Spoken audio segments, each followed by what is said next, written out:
Ito na nga ba ang matagal na ninyong pinakaaantay? Ang malaman kung ano ba talagang misteryosong bumabalot sa pagkawala ng aktor na si Ronaldo Valdez?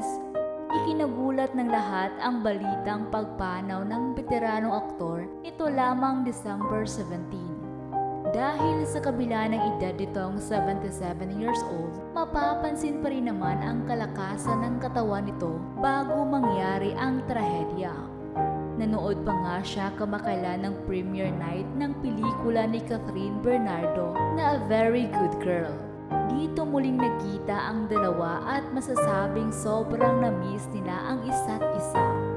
Dahil sa ginampanan ng veterano aktor na si Lolo Sir sa Too Good To Be True, kaya marami na rin ang napamahal dito, lalo na ang Katniel fans. Hindi kailanman nagkaroon ng balita kung nagkasakit ba ang aktor na maaring dahilan ng pagpanaw nito. Kaya ang tanong ngayon ng marami ay ano ang tunay na dahilan at bakit QCPD ang nagkumpirma sa pagkawala ng veteranong aktor? Ngayon ay bukod sa kumpirmasyong pagpanaw nito, may bagong pahayag ang QCPD Director na si General Red Maranan.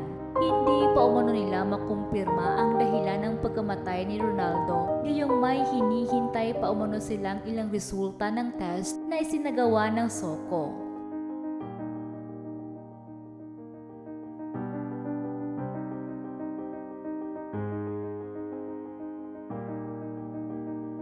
Bagamat isang malungkot na dahilan ang nakikita nilang posibleng cause of death ng aktor, hindi pa rin nila ito kinumpirma. Masusi pang inaalam ng nasabing pulisya ang dahilan ng pagkamatay ng aktor sa loob mismo ng kanyang tahanan sa New Manila, Quezon City. Ayon pa sa ulat, ang driver umano ng 77 years old na veteran actor ang nakakita sa kanyang wala ng buhay sa upuan. Naglabas na rin ngayon ng pahayag isa sa anak nito na si Jano Gibbs. Hiling nito ang pagrespeto sa kanilang pamilya sa panahon ng pagluluksa.